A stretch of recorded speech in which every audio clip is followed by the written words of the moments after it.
My dear YouTube family, welcome back to Neeta tarot. ಇವತ್ತು ನಾನು ಯಾವ ವಿಚಾರದ ಬಗ್ಗೆ ರೀಡಿಂಗ್ ಮಾಡ್ತಾ ಇದ್ದೀನಿ ಅಂತ ಹೇಳಿದ್ರೆ, ಆ ವ್ಯಕ್ತಿಯ ಉದ್ದೇಶ ನಿಮ್ಮ ಕಡೆಗೆ ಏನಾಗಿದೆ. ನಿಮ್ಗೇನಾದರೂ ಆ ವ್ಯಕ್ತಿ ವಿಚಾರದಲ್ಲಿ ಏನಾದರೂ ಅನುಮಾನಗಳಿದ್ರೆ ಆ ವ್ಯಕ್ತಿ ಹೆಸರನ್ನ 3 ಬಾರಿ ಹೇಳ್ಕೊಂಡು ಈ ಒಂದು ಕಾರ್ಡ್ನ ನೀವು ಸೆಲೆಕ್ಟ್ ಮಾಡ್ಕೊಳ್ಬೇಕಾಗತ್ತೆ. ಆ ವ್ಯಕ್ತಿಯ ಉದ್ದೇಶ ನಿಮ್ಮ ಕಡೆಗೆ ಏನಾಗಿದೆ, ಯಾವ ವಿಚಾರ ಅವರು ಮುಚ್ಚಿಡ್ತಾ ಇದ್ದಾರಾ, ಅಥವಾ ನಿಮ್ಗೇನಾದರೂ ಆ ವ್ಯಕ್ತಿ ಮೇಲೆ ಅನುಮಾನ ಇದ್ದರೆ, ನಿಮ್ಮ ಹತ್ರ ತುಂಬಾ ಚೆನ್ನಾಗಿದ್ದಾರೆ ಆದರೆ ಆ ವ್ಯಕ್ತಿಯ ಮೇಲೆ ನನಗೆ ಅನುಮಾನ ಏನಾದರೂ ಇದೆ ಅನ್ನೋದಾದರೆ, ಆ ವ್ಯಕ್ತಿಯ ಹಿಡನ್ ಫೀಲಿಂಗ್ಸ್, ಮುಚ್ಚಿಟ್ಟಿರುವ ಭಾವನೆಗಳೇನಾಗಿದೆ, ಆ ವ್ಯಕ್ತಿಯ ಉದ್ದೇಶ ನಿಮ್ಮ ವಿಚಾರದಲ್ಲಿ ಏನಾಗಿದೆ ಅನ್ನೋದೇ ಇವತ್ತಿನ ರೀಡಿಂಗ್ ಆಗಿರುತ್ತೆ. ಆ ವ್ಯಕ್ತಿಯ ಉದ್ದೇಶ ಏನಾಗಿದೆ ಅನ್ನೋದು ಯಾವುದಾದ್ರೂ ಒಬ್ಬ ವ್ಯಕ್ತಿ, ಅವ್ರು ಯಾರಾದರೂ ಆಗಿರ್ಬೋದು, husband, wife, colleague, neighbour, lovers, ರಿಲೇಷನ್ಶಿಪ್ಪಲ್ಲಿದ್ದರೆ ಯಾರಾದರೂ ಆಗಿರಬಹುದು. ಆ ವ್ಯಕ್ತಿಯ ಉದ್ದೇಶ ನಿಮ್ಮ ಕಡೆಗೆ ಏನಾಗಿದೆ, ಆ ಒಬ್ಬ ವ್ಯಕ್ತಿಯ ಹೆಸರನ್ನ 3 ಬಾರಿ ಹೇಳ್ಕೊಂಡು ಈ ಒಂದು ಕಾರ್ಡ್ನ ನೀವು ಸೆಲೆಕ್ಟ್ ಮಾಡ್ಕೊಳ್ಬೇಕಾಗತ್ತೆ. ರಿಲೇಷನ್ಶಿಪ್ಪಲ್ಲಿರಬಹುದು, ಅದೊಂದು ಟಾಕ್ಸಿಕ್ ರಿಲೇಷನ್ಶಿಪ್ ಆಗಿರ್ಬೋದು, ಅದು ನೀವು ಕಂಡುಹಿಡಿಯೋದಕ್ಕೆ ಆಗ್ತಾ ಇರೋದಿಲ್ಲ, ಮಾತಿನಲ್ಲಿ ನಿಮ್ಮನ್ನು ಮ್ಯಾನಿಪುಲೇಟ್ ಮಾಡ್ಬೋದು, ಏನೇ ಮಾಡಿರಬಹುದು. ಸೊ ಕಾರ್ಡ್ ಮುಖಾಂತರ ಏನು ಹೇಳ್ತಾ ಇದೆ ನೋಡೋಣ. ಆ ವ್ಯಕ್ತಿಯ ಉದ್ದೇಶ ನಿಮ್ಮ ಕಡೆಗೆ ಏನಾಗಿದೆ, ಆ ವ್ಯಕ್ತಿ ಏನು ಮುಚ್ಚಿಡೋದಕ್ಕೆ ಪ್ರಯತ್ನ ಮಾಡ್ತಾ ಇದ್ದಾರೆ ನಿಮ್ಮಿಂದ ಅನ್ನೋದೇ ಇವತ್ತಿನ ರೀಡಿಂಗ್ ಆಗಿರುತ್ತೆ. ಐ ಹೋಪ್ ನೀವು ಒಂದು ಕಾರ್ಡ್ನ ಸೆಲೆಕ್ಟ್ ಮಾಡ್ಕೊಂಡಿದ್ದೀರಾ ಅಂತ ಹೇಳಿ. ಹಾಗೆ ಯಾರೆಲ್ಲ ಫಸ್ಟ್ ಟೈಮ್ ನನ್ನ ವಿಡಿಯೋ ನೋಡ್ತಾ ಇದ್ರಿ, ದಯವಿಟ್ಟು ಸಬ್ಸ್ಕ್ರೈಬ್ ಮಾಡೋದನ್ನ ಮರಿಬೇಡಿ. ಯಾರಿಗೆಲ್ಲ ಇಂಡಿವಿಜುವಲ್ ಆಗಿ ಪರ್ಸನಲ್ ಟ್ಯಾರೋ ರೀಡಿಂಗ್ ಸೆಷನ್ ಬೇಕು ಅನ್ನೋದಾದರೆ ಡಿಸ್ಕ್ರಿಪ್ಷನಲ್ಲಿ ಕೊಟ್ಟಿರುವಂತಹ ನಂಬರ್ಗೆ ಕಾಲ್ ಮಾಡಿ ಅಥವಾ ವಾಟ್ಸಪ್ ಮುಖಾಂತರನಾದರೂ ನೀವು ಅಪಾಯಿಂಟ್ಮೆಂಟ್ ತಗೊಳ್ಳಿ ಅಂತ ಹೇಳ್ತಾ, ವಾಟ್ಸಪ್ಪಲ್ಲಿ ಹಾಯ್ ಅಂತ ಆಗ್ತಾ ಇದ್ದಾಗೇ ನಿಮ್ಗಲ್ಲಿ ಒಂದಷ್ಟು ಪ್ಯಾಕೇಜಸ್ಗಳು ಬರುತ್ತೆ. ನೀವು ಯಾವ ಪ್ಯಾಕೇಜನ್ನ ಚೂಸ್ ಮಾಡ್ಕೊಂಡಿದ್ದೀರಾ ಅದನ್ನು ನೀವು ಟೈಪ್ ಮಾಡಬೇಕಾಗತ್ತೆ. ತದನಂತರ ನೀವು ಪೇ ಮಾಡಿ ನೀವು ಕಾಲ್ನ, ಆ ಟೈಮಿಂಗ್ಸ್ ಕೊಟ್ಟಿರ್ತಾರೆ, ಆ ಟೈಮಿಂಗ್ಸ್ಗೆ ನೀವು ಕಾಲ್ ಮಾಡಬೇಕಾಗತ್ತೆ. ವಾಟ್ಸಪ್ ಮುಖಾಂತರ ಅಪಾಯಿಂಟ್ಮೆಂಟ್ ತೊಗೊಳ್ಳೋದು ಬಹಳಷ್ಟು ಬೇಗ ನಿಮಗೆ ಅಪಾಯಿಂಟ್ಮೆಂಟ್ ಸಿಗುತ್ತೆ ಅಂತ ಹೇಳ್ಬೋದು. ಕಾಲ್ ಮುಖಾಂತರ ರಿಸೀವ್ ಮಾಡಿಲ್ಲ ಅಂದರೆ ಆಗಿರ್ಬೋದು, ಅಥವಾ ಬ್ಯುಸಿ ಬರ್ತಿತ್ತು ಅಂತ ಆಗಿರಬಹುದು. ನೀವು ದಯವಿಟ್ಟು ವಾಟ್ಸಪ್ ಮುಖಾಂತರ ನೀವು ಅಪಾಯಿಂಟ್ಮೆಂಟ್ ತೊಗೊಳ್ಳಿ ಅಂತ ಹೇಳ್ತಾ, ಯಾರೆಲ್ಲ ಮೊದಲನೆಯ ಕಾರ್ಡ್ ಸೆಲೆಕ್ಟ್ ಮಾಡ್ಕೊಂಡ್ರೆ ಅವರ ರೀಡಿಂಗ್ ನೋಡೋಣ ಏನಾಗಿದೆ ಅಂತ ಹೇಳಿ. ಯಾರೆಲ್ಲ ಈ ಸ್ಟೋನ್ ಇರುವಂತಹ ಕಾರ್ಡ್, ಓಕೆ, ರೆಡ್ ಜಾಸ್ಪರ್ ಇರುವಂತಹ ಕಾರ್ಡ್ ಯಾರು ಸೆಲೆಕ್ಟ್ ಮಾಡ್ಕೊಂಡಿದ್ರಿ ಅವರ ರೀಡಿಂಗ್ ನೋಡೋಣ ಏನಾಗಿದೆ. ಆ ವ್ಯಕ್ತಿಯ ಉದ್ದೇಶ ನಿಮ್ಮ ಕಡೆಗೆ ಏನಾಗಿದೆ, ಯಾವೆಲ್ಲ ವಿಚಾರಗಳು ನಿಮ್ಮಿಂದ ಮುಚ್ಚಿಟ್ಟಿದ್ದಾರಾ ಅಥವಾ ಇಲ್ವಾ, ಆ ವ್ಯಕ್ತಿ ಇರೋದೇ ಸರಿಯಾಗಿದೆಯಾ, ಆ ವ್ಯಕ್ತಿ ಹೆಸರನ್ನ 3 ಬಾರಿ ಹೇಳ್ಕೊಂಡು ಈ ಒಂದು ಕಾರ್ಡ್ನ ನೀವು ಸೆಲೆಕ್ಟ್ ಮಾಡ್ಕೊಳ್ಬೇಕಾಗತ್ತೆ. ಆ ವ್ಯಕ್ತಿ ಹೆಸರನ್ನ 3 ಬಾರಿ ಹೇಳ್ಕೊಳ್ಳಿ. ಅವರ ಎನರ್ಜಿ ಹೇಗಿದೆ, ನಿಮ್ಮ ಎನರ್ಜಿ ಹೇಗಿದೆ, ಅವ್ರು ಏನು ಮುಚ್ಚಿಡ್ತಾ ಇದ್ದಾರೆ, ಅಥವಾ ನಿಮ್ಮ ಭಾವನೆಗಳು ಯಾವ ರೀತಿ ಇದೆ, ಈ ಎಲ್ಲ ವಿಚಾರವಾಗಿ. ಓಕೆ, ದಿ ಎಂಪರರ್ ಇದೆ, ದಿ ಎಂಪ್ರೆಸ್ ಇದೆ, ವಾಂಡ್ಸ್ ಇದೆ. ಓಕೆ, ಇಲ್ಲಿ ನಾನು ಬಹಳಷ್ಟು ಈ ಮೊದಲನೆಯ ಕಾರ್ಡ್ ಯಾರು ಸೆಲೆಕ್ಟ್ ಮಾಡ್ಕೊಂಡ್ರಿ ಅಲ್ವಾ, ನಾನು ತುಂಬಾ ಚೆನ್ನಾಗಿ ನಾನು ನೋಡ್ತಾ ಇರೋದು ಏನು ಅಂತ ಹೇಳಿದ್ರೆ, ಈ ವ್ಯಕ್ತಿಯ ಉದ್ದೇಶ ಏನು ಆಗಿದೆ ಅಂತ ಹೇಳಿದ್ರೆ ಎಲ್ಲದನ್ನು ಸರಿಯಾದ ರೀತಿಯಲ್ಲಿ ಇಟ್ಕೊಳ್ಬೇಕು ಕೊನೆವರೆಗೂ. ಅಂದರೆ ಈ ಸಂಬಂಧ ಏನೇ ಇದೆ ಕೊನೆವರೆಗೂ ಇಟ್ಕೊಳ್ಬೇಕು. ಬಟ್ ಆದರೆ ಈ ವ್ಯಕ್ತಿಯಲ್ಲಿ ಈಗೋ ನಾನು ಜಾಸ್ತಿ ನೋಡ್ತಿದ್ದೀನಿ, ಹಠದ ಸ್ವಭಾವನ ನಾನು ನೋಡ್ತಾ ಇದ್ದೀನಿ. ಹಾಗೆ ಈ ವ್ಯಕ್ತಿ ಏನು ಅಂದ್ಕೊಂಡಿರ್ತಾರಲ್ಲ, ಏನು ಮಾಡಬೇಕು, ಏನು ಮಾತಾಡಬೇಕು ಅಂತ ಅಂದ್ಕೊಂಡಿರ್ತಾರಲ್ಲ, ಸಡನ್ ಆಗಿ ಮಾತನಾಡುವಂಥದ್ದು, ಆ ಮಾತಾಡುವ ವರ್ಷೇನೆ ಸರಿ ಇಲ್ಲದೆ ಇರುವಂಥದ್ದು. ನಿಮಗೆ ಹೌದು, ಈ ಪಾಸ್ಟಲ್ಲಿ ಬಹಳಷ್ಟು ಪ್ರೀತಿಯಿಂದ ಮಾತಾಡಿರ್ಬೋದು, ಏನೇ ಆಗಿರಬಹುದು, ಬಟ್ ಆ ವ್ಯಕ್ತಿ ಏನಾಗ್ಬಿಡ್ತಾರೆ, ಸಡನ್ ಟ್ರಿಗರ್ ಆಗುವಂಥದ್ದು, ಅಥವಾ ಸಡನ್ ಆಗಿ ಏನಾದರೂ ನಿಮಗೆ ರಾಂಗ್ ಕ್ವಶನ್, ನಿಮ್ಗೆ ಯಾಕೆ ಹೇಳಬೇಕು. ಆ ವ್ಯಕ್ತಿಯ ಉದ್ದೇಶ ಒಳ್ಳೆಯದೇ ಇದೆ, ನಿಮ್ಮ ವಿಚಾರವಾಗಿರ್ಬಹುದು ಅಥವಾ ಫ್ಯೂಚರ್ ಲೈಫಲ್ಲಿ ಆಗಿರ್ಬೋದು, ನಿಮ್ಮಿಬ್ಬರ ಸಂಬಂಧದ ವಿಚಾರವಾಗಿ ಉದ್ದೇಶ ಒಳ್ಳೆಯದೇ ಇದೆ. ಬಟ್ ಆದರೆ ಈಗೋ ಜಾಸ್ತಿ ಇದೆ. ನಾನು ಯಾಕೆ ಹೀಗೆ ಇರಬೇಕು, ನೀವು ಅಂದ್ಕೊಂಡಂಗೆ ನಾವು ಯಾಕಿರಬೇಕು. ಬಹುಶಃ ಒಂದು ಎಕ್ಸಾಂಪಲ್, ನೀವು ಕಾಲ್ ಮಾಡಲಿಲ್ವೋ ಅಥವಾ ಮೆಸೇಜ್ ಮಾಡಿಲ್ವೋ ಅಂತ ನೀವೇನಾದರೂ ಪ್ರಶ್ನೆ ಮಾಡೋದು ನನ್ನಿಷ್ಟ ಅನ್ನುವ ರೀತಿಯಲ್ಲಿ. ಬಟ್ ಇಲ್ಲಿ ಎಂಪ್ರೆಸ್ ಕಾರ್ಡ್ ಇದೆ. ಈ ವ್ಯಕ್ತಿ ಏನೇ ಆದ್ರೂ ಕೂಡ ಮನಸ್ಸಿನಲ್ಲಿ ಇರುತ್ತೆ, ಅವ್ರ ಮನಸ್ಸಿನಲ್ಲಿ ಇರುತ್ತೆ. ಬಟ್ ಈ ವ್ಯಕ್ತಿ ಜೊತೆಗೆ ನೀವೇನಾದರೂ ಇದ್ರಿ ಅಂತ ಹೇಳಿದ್ರೆ ನಿಮ್ಮ ಲೈಫು ಕೂಡ ಖುಷಿಯಾಗಿರುತ್ತೆ, ಒಂದಷ್ಟು ಸಮೃದ್ಧಿ ಜೀವನ ಕೂಡ ನೀವು ನೋಡಬಹುದು. ಈ ವ್ಯಕ್ತಿ ಉದ್ದೇಶ ನಿಮ್ಮ ಕಡೆಗೆ ಏನೂ ಇಲ್ಲ, ಬಹಳಷ್ಟು ಒಳ್ಳೆಯ ರೀತಿಯಲ್ಲೇ ಇದೆ.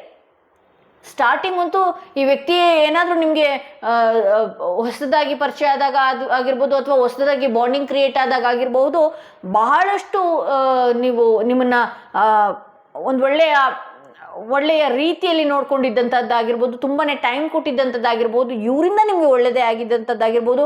ಕೆಲವರು ಮದುವೆ ಆಗಿರೋರು ಕೂಡ ಇದನ್ನು ನೋಡ್ತಾ ಇದ್ದೀರಿ, ಗಂಡ ಹೆಂಡತಿ ನಡುವೆಯಲ್ಲಿ ಇರೋದನ್ನು ಕೂಡ ನೋಡ್ತಾ ಇದ್ದೀರಿ ಅಂತ ಹೇಳ್ಬೋದು. ಹಾಗೆ ಇಲ್ಲಿ ಹಠ ಸಿಟ್ಟು ಇರೋದ್ರಿಂದ ಈ ವ್ಯಕ್ತಿಯನ್ನು ಹೇಗೆ ನಾನು ಅರ್ಥ ಮಾಡ್ಕೊಳ್ಳೋದು, ಇವರು ನೀವೇನು ಮಾಡ್ತೀರಿ, ನಿಮ್ಮ ಪ್ರತಿದಿನದ ಅಪ್ಡೇಟ್ಗಳನ್ನು ಹೇಳುವಂಥದ್ದಾಗಿರ್ಬೋದು, ಏನೇ ಆಗಿರಬಹುದು, ನೀವೆಲ್ಲನೂ ಹೇಳ್ಕೊಳ್ತೀರಿ. ಬಟ್ ಆದರೆ ಅದೇ ಅವರಾಗಿರಬೇಕು ಅಂತ ಹೇಳಿದ್ರೆ ಅದು ನಿಮ್ಮ ತಪ್ಪು ಭಾವನೆ. ಸೊ ಇಲ್ಲಿ ಈ ವ್ಯಕ್ತಿ ಒಟ್ಟಿಗಿದ್ದಾಗ ಬಹಳಷ್ಟು ಸಂತೋಷದ ವಾತಾವರಣಗಳೇ ನಿಮ್ಗಿರುತ್ತೆ. ನಿಮ್ಮ ಎಕ್ಸ್ಪೆಕ್ಟೇಷನ್ ತಕ್ಕ ಹಾಗೆ ಏನಾದರೂ ಈ ವ್ಯಕ್ತಿ ಒಂದು ದಿನ ಇರ್ತಾರೆ, ಮತ್ತೆ ಮರುದಿನ ಇರೋದು ಬಹಳಷ್ಟು ಕಷ್ಟನೇ. ಓಕೆ, ಇಲ್ಲಿ ಪೇಜ್ ಆಫ್ ಪೆಂಟಿಕಲ್ಸ್ ಬಂದಿರೋದ್ರಿಂದ ಈ ವ್ಯಕ್ತಿಗೆ ಒಂದಷ್ಟು ಮುಂದಿನ ಫ್ಯೂಚರ್ ಬಗ್ಗೆ ಈ ಸಂಬಂಧ ಬೇಕು, ಹೌದು ಇಲ್ಲ ಅಂತಲ್ಲ. ಫಿನಾನ್ಷಿಯಲಿ ಆಗಿರಬಹುದು, ನಾನು ಮುಂದೆ ಏನೋ ಮಾಡಬೇಕು, ನನ್ನ ಗೋಲ್ ರೀಚ್ ಆಗಬೇಕು, ಇದೆಲ್ಲನೂ ಕೂಡ ಕನಸಲ್ಲಿದೆ. ಎಲ್ಲರೂ ಕೂಡ ಮನಸ್ಸಿನಲ್ಲೂ ಕೂಡ ಇದೆ ಈ ವ್ಯಕ್ತಿಗೆ. ಹಾಗೆ ಈ ವ್ಯಕ್ತಿ ಬಹಳಷ್ಟು ಟ್ರಿಗರ್ ಆಗುವಂಥದ್ದು, ನಿಮಗೆಲ್ಲ ಈ ವ್ಯಕ್ತಿಯನ್ನು ಹ್ಯಾಂಡಲ್ ಮಾಡೋದು ಬಹಳಷ್ಟು ಚೆನ್ನಾಗಿ ಗೊತ್ತಿದೆ. ಆದರೆ ಈ ವ್ಯಕ್ತಿಗೆ ನೀವು ಏನು ಸೈಲೆಂಟಾಗಿ ನೀವು ತಗೊಳ್ತೀರಿ, ಬಹಳಷ್ಟು ಅದ್ಭುತವಾಗಿರುತ್ತೆ. ಈ ವ್ಯಕ್ತಿಗೆ ನೀವೇನಾದರೂ ನೀವು ಮಾಡ್ತಿರೋದು ತಪ್ಪು, ಹೌದು ಆ ವ್ಯಕ್ತಿ ತಪ್ಪು ಮಾಡಿದ್ರೂ ಕೂಡ ನೀವು ಅವ್ರನ್ನ ಎಂಟರ್ಟೈನ್ ಮಾಡಬೇಕು. ನೀವು ಚೆನ್ನಾಗೇ ಇದ್ದೀರಿ, ನೀವು ಹಾಗೆ, ನೀವು ಹಿಂಗೆ ಅಂತ ಹೇಳ್ತಾನೆ ಇರಬೇಕು. ಇಲ್ಲ ಅಂತ ಹೇಳಿದ್ರೆ ಈ ವ್ಯಕ್ತಿ ಬಹಳಷ್ಟು ಕಠೋರವಾಗಿ ಮಾತನಾಡುವಂಥದ್ದು, ನಿಮ್ಮ ಮನಸ್ಸಿಗೆ ನೋವು ಕೊಡುವಂಥದ್ದು, ನಿಮ್ಮ ಬಗ್ಗೆನೇ ಅರ್ಧಂಬರ್ಧ ಥಿಂಕ್ ಮಾಡಿ ನಿಮ್ಮ ಬಗ್ಗೆನೇ ನೀವು ಏನು ಹೇಳೋದಕ್ಕೆ ಬಂದಿದ್ದೀರಾ ಅಥವಾ ನಿಮ್ಮ ಭಾವನೆಗಳ ಬೆಲೆನೇ ಇಲ್ಲದ ಹಾಗೆ ಮಾಡಿಬಿಡ್ತಾರೆ ಈ ವ್ಯಕ್ತಿ.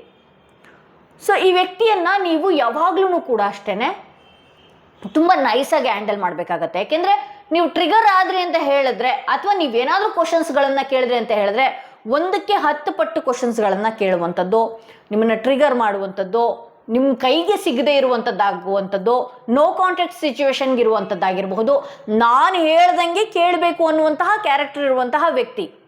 ಬಟ್ ಈ ವ್ಯಕ್ತಿ ಒಟ್ಟಿಗೆ ಈ ವ್ಯಕ್ತಿ ಹೇಗೆ ಅಂತ ಹೇಳಿದ್ರೆ, ನಾನು ಹೇಳಿದ್ನಲ್ಲ, ನಿಮ್ಗಿರೋ ಫೀಲಿಂಗ್ಸೇ ಆ ವ್ಯಕ್ತಿಗೂ ಇರಬೇಕು ಅಂದರೆ ಅದು ತಪ್ಪು ಕಲ್ಪನೆ, ನಿಮ್ಮ ನಿರೀಕ್ಷೆನೂ ಕೂಡ ತಪ್ಪಾಗಿಯೇ ಇದೆ. ಓಕೆ, ಇಲ್ಲಿ ನೀವು ಇವ್ರನ್ನ ನೈಸಾಗಿ ಹ್ಯಾಂಡಲ್ ಮಾಡಿದ್ರೆ ಓಕೆ, ಇಲ್ಲ ಅಂತ ಹೇಳಿದ್ರೆ ಇವರು ನಿಮ್ಮ ಕಮ್ಯುನಿಕೇಷನ್ಗೆ ಸಿಗೋದಿಲ್ಲ, ನಿಮ್ಮ ಮಾತಿಗೆ ಸಿಗೋದಿಲ್ಲ. ಅವ್ರು ಮಾತಾಡಿದ್ದೇ ಸರಿ ಅನ್ನುವ ರೀತಿಯಲ್ಲಿ ಮಾತನಾಡುವಂಥದ್ದು, ನಿಮ್ಗೆ ಹರ್ಟ್ ಮಾಡುವಂಥದ್ದು. ಓವರಾಲ್ ಈ ಎಲ್ಲ ಎಂಟೈರ್ ಕಾರ್ಡ್ ನಾನು ನೋಡೋದಾದರೆ ಈ ವ್ಯಕ್ತಿ ಒಂದಷ್ಟು ನಿಮ್ಮ ಬೆನ್ನಿಗೆ ಚೂರಿ ಹಾಕುವಂತಹ ಕೆಲಸಗಳನ್ನು ಕೂಡ ಮಾಡ್ತಾರೆ. ಯಾವಾಗ ಇವರನ್ನು ನೀವೇನಾದರೂ ತುಂಬ ಇರಿತವಾಗಿ ಮಾಡೋದು, ನೀವೇನಾದರೂ ಕ್ವಶನ್ಸ್ಗಳನ್ನು ಕೇಳುವಂಥದ್ದು, ನೀವೇನಾದರೂ ಇವ್ರ ಮಿಸ್ಟೇಕ್ಸ್ಗಳನ್ನು ಎತ್ತಿ ಹಿಡಿದಾಗ ಇವರು ಹೇಗೆ ಬೇಕಾದರೂ ಮ್ಯಾನಿಪುಲೇಟ್ ಮಾಡ್ತಾರೆ, ಹೇಗೆ ಬೇಕಾದರೂ ನಿಮ್ಗೆ ಹರ್ಟ್ ಮಾಡೋದಕ್ಕೆ ಮುಂದಾಗಿರ್ತಾರೆ.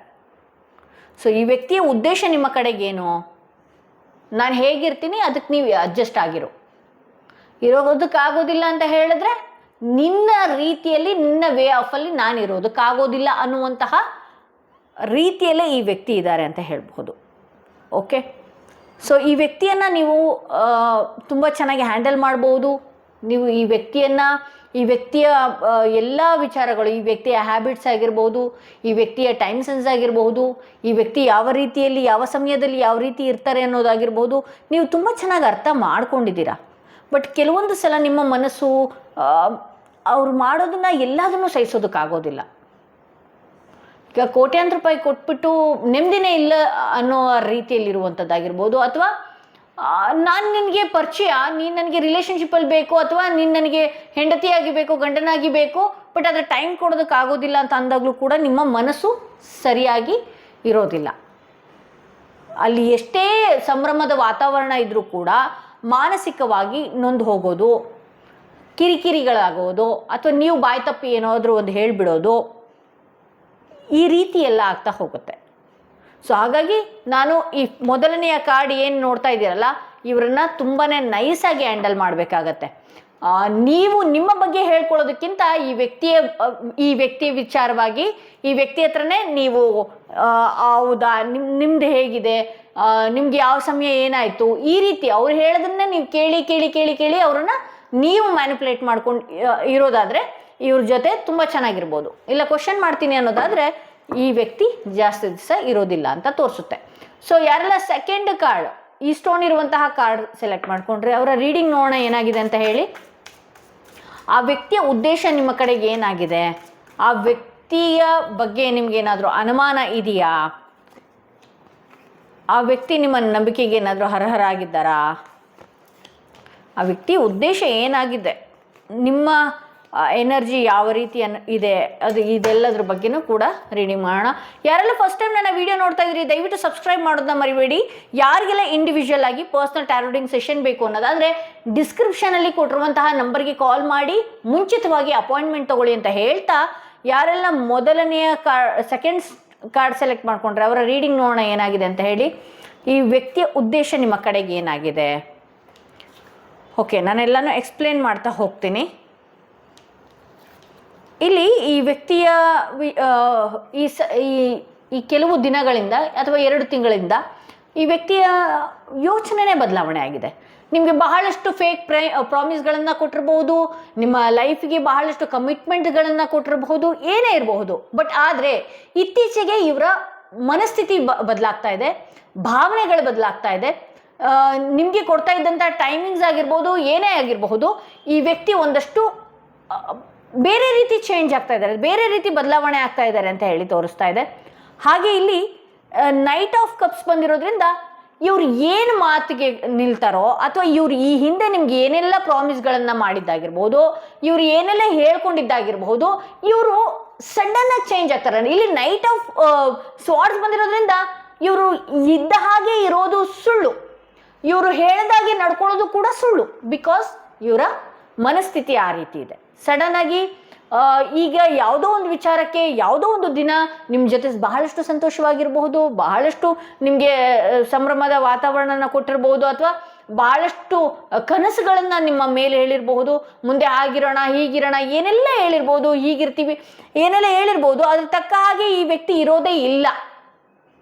ಆ ಸಮಯಕ್ಕೆ ತಕ್ಕ ಹಾಗೆ ಮಾತಾಡಬೇಕು, ನಿಮ್ಮನ್ನು ಮ್ಯಾನಿಪುಲೇಟ್ ಮಾಡಬೇಕು, ಈ ರೀತಿ ಇದೆ. ಇಲ್ಲಿ ಹೈಪ್ರಿಸ್ಟಸ್ ಬಂದಿರೋದ್ರಿಂದ ಬಹಳಷ್ಟು ವಿಚಾರಗಳನ್ನು ಮನಸ್ಸಿನಲ್ಲಿ ಇಟ್ಕೊಳ್ಳೋದು. ನೀವು ತಪ್ಪು ಮಾಡಿದಿರೋ, ಸರಿ ಇದ್ದೀರೋ, ನೀವು ಯಾವ ರೀತಿ ನಿಮ್ಮನ್ನು ಅವರು ಹೇಗೆ ಗುರುತಿಸ್ತಾರೆ ಅಂತ ಹೇಳಿದ್ರೆ, ನಾನು ಏನು ಅಂದ್ಕೊಂಡಿದ್ದೀನಿ ಅದೇ. ಇದನ್ನು ಓಪನ್ ಅಪ್ ಆಗಿ ತಾನು ಕೂಡ ಹೇಳೋದಿಲ್ಲ, ಮನಸ್ಸಿನಲ್ಲೇ ಇಟ್ಕೊಳ್ಳೋದು. ಬಹಳಷ್ಟು ವಿಚಾರಗಳು ಮನಸ್ಸಿನಲ್ಲೇ ಇಟ್ಕೊಳ್ಳೋದು. ವ್ಯಕ್ತಿ ಕೆಟ್ಟವರಂತೂ ಅಲ್ಲ, ವ್ಯಕ್ತಿ ಬಹಳಷ್ಟು ಒಳ್ಳೆಯ ವ್ಯಕ್ತಿನೇ. ಬಟ್ ಆದರೆ ಇದ್ದ ಹಾಗೆ ಇರುವ ರೀತಿ ಗೊತ್ತಿಲ್ಲ. ನಾನು ಯಾವ ರೀತಿ ಒಂದು ಬಾಂಡಿಂಗ್ ಆಗಿರ್ಬೋದು, ಒಂದು ಸ್ನೇಹ ಆಗಿರ್ಬೋದು, ಒಂದು ಸಂಬಂಧಗಳಾಗಿರ್ಬೋದು, ಅದನ್ನು ಯಾವ ರೀತಿ ತಗೊಂಡು ಹೋಗಬೇಕು ಅನ್ನುವಂತಹ ಕನ್ಫ್ಯೂಷನಲ್ಲಿ ಇರುವಂತಹ ವ್ಯಕ್ತಿ. ಬಟ್ ನಿಮ್ಮ ಬಗ್ಗೆ ಬರೀ ಅರ್ಧಂಬರ್ಧ ತಿಳ್ಕೊಳ್ಳುವಂಥದ್ದು, ಅವರು ತಿಳ್ಕೊಂಡ ರೀತಿಯಲ್ಲೇ ಎಮೋಷನ್ಸ್ಗಳನ್ನು ಮನಸ್ಸಿನಲ್ಲಿ ಗಟ್ಟಿಯಾಗಿ ಇಟ್ಕೊಳ್ಳುವಂಥದ್ದು. ಇಲ್ಲಿ 7 ಆಫ್ ಕಪ್ಸ್ ಬಂದಿರೋದ್ರಿಂದ ಬಹಳಷ್ಟು ಕನ್ಫ್ಯೂಷನ್ಸ್ಗಳಿಗೆ ಒಳಗಾಗುವಂಥದ್ದು, ನಾನು ಏನು ಮಾಡಬೇಕು, ಏನು ಮಾಡಬಾರ್ದು ಅನ್ನುವಂತಹ ಬಹಳಷ್ಟು ಗೊಂದಲದಲ್ಲಿರುವಂಥದ್ದು, ಯಾವ ಸಂಬಂಧ ಬೇಕು, ಯಾವ ಸಂಬಂಧ ಬೇಡ ಅನ್ನುವಂತಹ ಕನ್ಫ್ಯೂಷನಲ್ಲಿರುವಂಥದ್ದು. ಆ ಟೈಮಿಗೆ ಹೇಗೆ ಬೇಕಾದರೂ ಈ ವ್ಯಕ್ತಿ ಬದಲಾಗುವಂತಹ ಸಾಧ್ಯತೆ ಇದೆ. ಅವ್ರ ಕನ್ಫ್ಯೂಷನ್ನು, ಆ ಸಮಯ ಇನ್ನೊಬ್ರು ಯಾರೋ ಬಂದು ಖುಷಿಯಿಂದ ಮಾತಾಡ್ತಾರಾ, ಅವ್ರ ಜೊತೆ ಇನ್ವಾಲ್ವ್ ಆಗುವಂಥದ್ದು, ಈ ರೀತಿ. ಇಲ್ಲಿ 10 ಆಫ್ ಪೆಂಟಿಕಲ್ಸ್ ಬಂದಿರೋದ್ರಿಂದ ಈ ವ್ಯಕ್ತಿಯ ಮೊದಲ ಆದ್ಯತೆ ಏನಿದೆ ಅಂತ ಹೇಳಿದ್ರೆ, ಪೆಂಟಿಕಲ್ಸ್ ಬಂದಿರೋದ್ರಿಂದ ಹಣಕಾಸಿನ ವಿಚಾರವಾಗಿ ಫಸ್ಟ್ ಪ್ರಿಫರೆನ್ಸ್ ಕೊಡ್ತಾರೆ ಇವರು. ಹಾಗೆ ನಿಮ್ಮ ಜೊತೆಗಿದ್ದಾಗಿರ್ಬೋದು, ಅಥವಾ ಇವರಿಂದ ಹಣಕಾಸನ್ನು ನೀವು ತಗೊಳ್ಬೇಕು ಅನ್ನೋದಾದರೆ ಬಹಳ ನಿಧಾನ, ಬಹಳ ಕಷ್ಟ, ಅಷ್ಟೊಂದು ದೊಡ್ಡ ಮನಸ್ಸಿಲ್ಲ. ಫಸ್ಟು ನಾನು, ನನ್ನ ಫ್ಯಾಮಿಲಿ, ನನ್ನ ಲೈಫು, ಅದ್ರ ನಂತರ ಎಲ್ಲ ಅನ್ನುವ ರೀತಿಯಲ್ಲಿ. ಏಕೆಂದರೆ ಟೆಂಪರೆನ್ಸ್ ಬಂದಿರೋದ್ರಿಂದ ಬಹಳಷ್ಟು ಯೋಚನೆ ಮಾಡುವಂತಹ ವ್ಯಕ್ತಿ ಇವರು. ಇವರ ಮರಳು ಮಾತುಗಳಿಗಾಗಿರ್ಬೋದು, ಅಥವಾ ಇವರು ಆ ಸಮಯಕ್ಕೆ, ಏಕೆಂದರೆ ಇವರು ಇಷ್ಟು ದಿನ ಇದ್ದಿದ್ದೇ ಬೇರೆ ರೀತಿ, ಈಗ ಸಡನ್ನಾಗಿ ಅವ್ರ ಮನಸ್ಸಿಗೆ ಬೇರೆ ರೀತಿ ಬರುವಂಥದ್ದು, ಅಥವಾ ಯಾರ್ದೋ ಲೈಫ್ ನೋಡುವಂಥದ್ದು, ಯಾರನ್ನೋ ನೋಡಿಕೊಂಡು ನಾನು ಯಾಕೆ ಆ ರೀತಿ ಇರೋದಕ್ಕಾಗೋದಿಲ್ಲ ಅನ್ನುವ ರೀತಿ ಚೇಂಜ್ ಆಗುವಂಥದ್ದು. ಈ ರೀತಿ ಎಲ್ಲ ಈ ವ್ಯಕ್ತಿ ಬದಲಾಗ್ತಾರೆ. ಬಹಳಷ್ಟು ಯೋಚನೆ ಮಾಡ್ತಾರೆ, ನಿಮಗೆ ಹೆಲ್ಪ್ ಮಾಡೋದಾಗಿರ್ಬೋದು, ಅಥವಾ ನಿಮಗೆ ಏನೇ ಒಂದು ನಿಮ್ಮ ವಿಚಾರದಲ್ಲಿ ಏನೇ ಒಂದು ಡಿಸಿಷನ್ನ ತಗೊಳ್ಬೇಕು ಅನ್ನೋದಾದರೆ ಬಹಳಷ್ಟು ಯೋಚನೆ ಮಾಡುವಂತಹ ವ್ಯಕ್ತಿ ಇವರಾಗಿದ್ದಾರೆ ಅಂತ ಹೇಳಿ ತೋರಿಸುತ್ತೆ. ಇಲ್ಲಿ 6 ಆಫ್ ಸ್ವಾರ್ಡ್ಸ್ ಬಂದಿರೋದ್ರಿಂದ ನಿಮಗೆ ಈ ವ್ಯಕ್ತಿ ವಿಚಾರವಾಗಿ ಬಹಳಷ್ಟು ಸಲ ಬಹಳಷ್ಟು ವಿಚಾರಗಳು ಗೊತ್ತಾಗಿದೆ. ಓಕೆ, ಬಹಳಷ್ಟು ರೀತಿಯಲ್ಲೂ ಕೂಡ ಈ ವ್ಯಕ್ತಿಯ ನಿಜ ಮುಖನ ನೀವು ನೋಡಿದಿರಿ. ಓಕೆ, ಸೊ ಇಲ್ಲಿ ಇಷ್ಟು ದಿನಗಳ ಕಾಲ ಅವ್ರು ಏನೇ ಮಾಡಿದ್ರು ಮಿಸ್ಟೇಕ್ಸ್, ಅವ್ರು ಏನೇ ಮಾಡಿದ್ರು ಕೂಡ ನೀವು ಮುಂದೆ ಹೋಗ್ತಾನೆ ಇದ್ದೀರಿ. ಒಳ್ಳೆ ದಿನ ಬರಬಹುದು, ಇಂಥ ವ್ಯಕ್ತಿಗಳ ಜೊತೆಗೆ ನನ್ನ ಲೈಫ್ ಚೆನ್ನಾಗಾಗಬಹುದು, ಒಳ್ಳೆ ದಿನ ನನಗೂ ಬರಬಹುದು ಅನ್ನುವ ರೀತಿಯಲ್ಲಿ ಇಂದಿಗೂ ಕೂಡ ಇದ್ದೀರಿ. ಬಟ್ ಕೆಲವೊಂದು ಸಲ ಈ ವ್ಯಕ್ತಿ ನಿಮ್ಮ ಹೋಪ್ನ ಕಳೆದಾಗ ಇದರಿಂದ ನಾನು ದೂರ ಇರೋದೇ ಒಳ್ಳೆಯದು. ಇದೊಂದು ಟಾಕ್ಸಿಕ್ ರಿಲೇಶನ್ಶಿಪ್, ಇದು ಒಂದು ವಿಷಕಾರಿ ಸಂಬಂಧ. ಏಕೆಂದರೆ ಇವರು ಒಂದು ರೀತಿ ಸ್ವಾರ್ಥಿಯ ರೀತಿಯಲ್ಲಿ ಯೋಚನೆ ಮಾಡ್ತಾರೆ. ನಮಗೇನೇ ಮಾಡಬೇಕು ಅಂದರೂ ಕೂಡ 100 ಸಲ ಯೋಚನೆ ಮಾಡಿ ಮುಂದುವರಿತಾರೆ ನಮ್ಮ ಲೈಫಲ್ಲಿ. ಸೊ ಹಾಗಾಗಿ ನಾನು ಮುಂದೆ ಹೋಗೋಣ, ಇದನ್ನು ಬಿಟ್ಟು ಮುಂದಕ್ಕೆ ಹೋಗಬೇಕು, ಇಂಥ ವ್ಯಕ್ತಿಯನ್ನು ಒಂದಷ್ಟು ದಿನಗಳ ಕಾಲ ಪಾಸ್ ಮಾಡಿ ನನ್ನ ಲೈಫ್ ಬಗ್ಗೆ ನಾನು ಮುಂದೆ ಒರಿಬೇಕು ಅನ್ನುವ ರೀತಿಯಲ್ಲಿ ಏನಾದರೂ ಹೋದ್ರಿ ಅಂತ ಹೇಳಿದ್ರೆ ಅದ್ಭುತವಾದಂತಹ ದಿನಗಳನ್ನು ನೀವು ನೋಡ್ತೀರಿ. ಇಲ್ಲ ಅಂತ ಹೇಳಿದ್ರೆ ಇದೇ ರೀತಿ ಗೊಂದಲದಲ್ಲಿ ನೀವು ಇರಬೇಕಾಗತ್ತೆ. 8 ಆಫ್ ಪೆಂಟಿಕಲ್ಸ್ ಬಂದಿರೋದ್ರಿಂದ ನಿಮ್ಮ ಲೈಫಲ್ಲಿ ಏನೇ ಆಗಬೇಕಾದ್ರೂ ಕೂಡ ಈಗಿನ ಸಮಯ ಏನಿದೆಯಲ್ಲ, ಒಂದಷ್ಟು ನಿಮಗೆ ಒಂದು ಸ್ಟ್ರಗ್ಲಿಂಗ್ ಪೀರಿಯಡ್. ನೀವು ಯಾರನ್ನೇ ಅರ್ಥ ಮಾಡ್ಕೊಳ್ಳೋದಾಗಿರಬಹುದು, ಅಥವಾ ಹಣಕಾಸಿನ ವ್ಯಾಯ ಏನಾದರೂ ಆಗಿರಬಹುದು, ನೀವು ಕಳ್ಕೊಂಡಿರಬಹುದು, ಅಥವಾ ಹಣಕಾಸಿನ ವಿಚಾರವಾಗಿ ಈಗ ಸ್ಟ್ರಗಲ್ ಮಾಡ್ತಾ ಇರ್ಬೋದು, ಏನೇ ಆಗಿರಬಹುದು. ಇದೊಂದು ಸ್ಟ್ರಗಲಿಂಗ್ ಪೀರಿಯಡ್. ಮುಂದಿನ ದಿನಗಳೆಲ್ಲ ತುಂಬ ಚೆನ್ನಾಗಿರುತ್ತೆ. ನಿಮಗೆ ಇದೊಂದು ಪಾಠ ಕಲಿಯುವಂತಹ ಸಮಯ. ಯಾವ್ಯಾವ ವ್ಯಕ್ತಿ ಹೇಗೆ, ಯಾರ ಒಟ್ಟಿಗೆ ನಾನು ಯಾವ ರೀತಿ ಇರಬೇಕು ಅನ್ನುವಂತಹ ಪಾಠ ಕಲಿಯುವಂತಹ ಸಮಯ ಇದಾಗಿದೆ ಅಂತ ಹೇಳ್ಬಹುದು. ಸೊ ಈ ವ್ಯಕ್ತಿಯನ್ನು ನಂಬಬಹುದಾ ಅಂತ ಹೇಳಿದ್ರೆ ಈ ವ್ಯಕ್ತಿ ನಿಮಗೆ ಮಾತು ಕೊಟ್ಟ ಹಾಗೆ ಇರುವಂಥದ್ದೇ ಸುಳ್ಳಾಗಿದೆ. ಸೊ ಹಾಗಾಗಿ ಈ ವ್ಯಕ್ತಿಯನ್ನು ಅತಿಯಾಗಿ ನಂಬೋದು ಬೇಡ ಅಂತ ಹೇಳ್ಬೋದು. ಸೊ ಯಾರೆಲ್ಲ ಸೆಕೆಂಡ್ ಸ್ಟೋನ್, ಈ ಸ್ಟೋನ್ ಇರುವಂತಹ ಕಾರ್ಡ್ ಸೆಲೆಕ್ಟ್ ಮಾಡ್ಕೊಂಡಿದ್ದೀರಿ, ಅವರ ರೀಡಿಂಗ್ ನೋಡೋಣ ಏನಾಗಿದೆ ಅಂತ ಹೇಳಿ.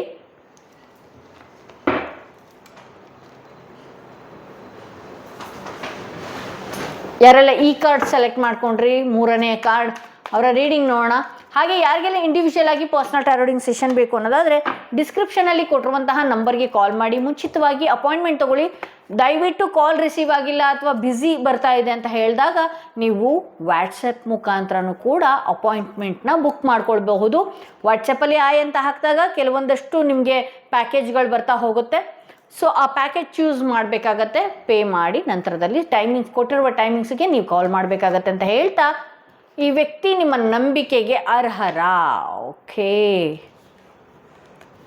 ಬಹುಶಃ ಇಲ್ಲಿ ನಾನು ನೋ ಕಾಂಟ್ಯಾಕ್ಟ್ ಸಿಚುವೇಶನ್ ಆಗಿರ್ಬೋದು, ಅಥವಾ ಇವರು ಯಾವಾಗಲೂ ನಿಮ್ಮ ಲೈಫಲ್ಲಿ ಆಫ್ ಆ್ಯಂಡ್ ಡೌನ್ ಚೆನ್ನಾಗಿರೋದು, ಇನ್ನೊಂದು ಸ್ವಲ್ಪ ದಿನ ಬಿಟ್ಟು ಮತ್ತೆ ಸರಿ ಹೋಗೋದು, ಚೆನ್ನಾಗಿರೋದು ಸ್ವಲ್ಪ ದಿವಸ ಬಿಟ್ಟು ಸರಿ ಹೋಗೋದು. ಇದನ್ನು ನಿಮ್ಮಿಂದ ದೂರ ಇದ್ದಾಗಲೇ ಈ ವ್ಯಕ್ತಿ ಬಹಳಷ್ಟು ನಿಮ್ಮನ್ನು ನೆನಪು ಮಾಡ್ಕೊಳ್ಳೋದು ಜಾಸ್ತಿ, ನಿಮ್ಮ ಬಗ್ಗೆ ಯೋಚನೆ ಮಾಡೋದು ಜಾಸ್ತಿ, ನಿಮ್ಮ ಬಗ್ಗೆ ಬಹಳಷ್ಟು ಕರುಣೆ ಬರೋದು ಜಾಸ್ತಿ ದೂರ ಇದ್ದಾಗ ಮಾತ್ರ. ಓಕೆ, ಇಲ್ಲಿ ಹತ್ರ ಇದ್ದಾಗ ಈ ವ್ಯಕ್ತಿಯ ನಿಜ ಬಣ್ಣನ ನೋಡುವಂಥದ್ದು, ಹೇಳುವಂತಹ ಸುಳ್ಳು ನಿಮಗೆ ಆಗದೆ ಇರುವಂಥದ್ದು, ದೂರನೇ ಅತಿ ಹಿತ ಒಳ್ಳೆಯದಲ್ಲ. ತುಂಬ ಹತ್ರ ಇಟ್ಕೊಳ್ಳೋದು, ತುಂಬ ಜಾಸ್ತಿ ಕಾಲ್ ಮಾಡೋದು, ತುಂಬ ಕ್ವಶನ್ಸ್ಗಳನ್ನು ಮಾಡೋದು, ತುಂಬ ಟೈಮ್ ಸ್ಪೆಂಡ್ ಮಾಡೋದು, ಇದು ಎಲ್ಲನೂ ಒಳ್ಳೆಯದಲ್ಲ. ಇದೆಲ್ಲನೂ ಮಾಡಿದಾಗ ಈ ರೀತಿ ನಿಂತ್ಕೊಳ್ಬೇಕಾಗತ್ತೆ. ಅವರೇನೋ ಅಂದರು, ಇವರೇನೋ ಅಂದರು, ಅದೇನೇನೋ ಆಯಿತು. ಸೊ ಹಾಗಾಗಿ ತುಂಬ ಪ್ರೆಸೆನ್ಸ್ ಬೇಡ. ನೀವು ದೂರ ಇದ್ದಷ್ಟು ಕೂಡ ಆ ವ್ಯಕ್ತಿ ನಿಮ್ಮ ಬಗ್ಗೆ ತುಂಬಾ ನೆನಪು ಮಾಡ್ಕೊಳ್ತಾ ಇರ್ತಾರೆ.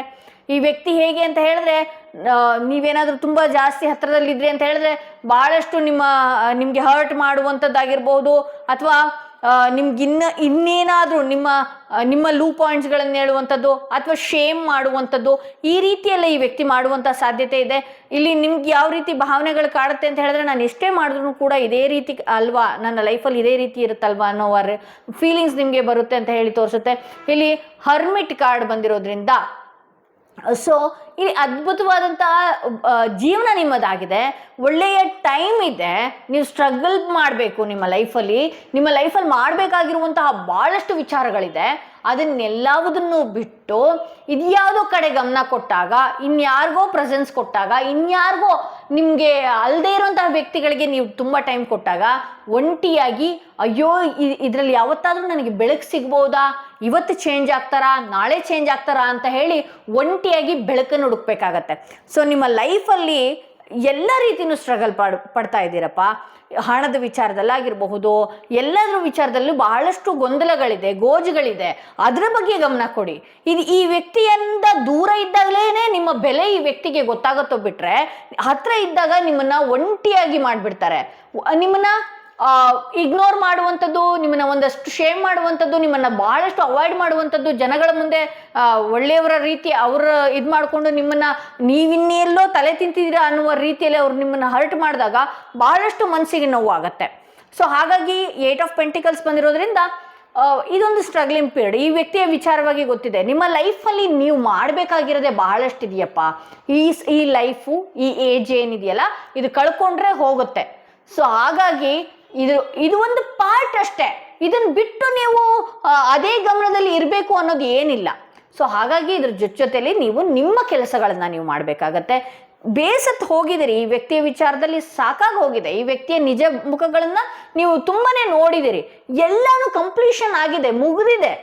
ನೀವು ನಿಮ್ಮ ಕಡೆ ನೀವು ಮುಂದೆ ಹೋದ್ರಿ ಅಂತ ಹೇಳಿದ್ರೆ ಒಳ್ಳೊಳ್ಳೆ ವಿಶ್ವಾಸಾರ್ಹ ಜನಗಳನ್ನ ನೀವು ನೋಡಬಹುದು, ಒಳ್ಳೊಳ್ಳೆಯ ಸಂತೋಷದ ಸುದ್ದಿಗಳನ್ನ ನೀವು ನೋಡಬಹುದು.